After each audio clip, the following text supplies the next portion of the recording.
আমাদের সাধারণ জ্ঞান দ্বারা ঈশ্বরকে জানা, আমাদের সাধারণ চক্ষু দ্বারা ঈশ্বরকে দেখা, আমাদের এই সাধারণ জিহ্বা দ্বারা ঈশ্বরকে বর্ণনা করা কখনোই সম্ভব নয়।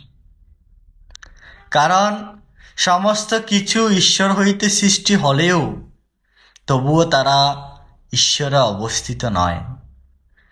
সমস্ত জীবের ধারক ঈশ্বর, কিন্তু সমস্ত জগতের সৃষ্টির উৎসও সেই ঈশ্বর।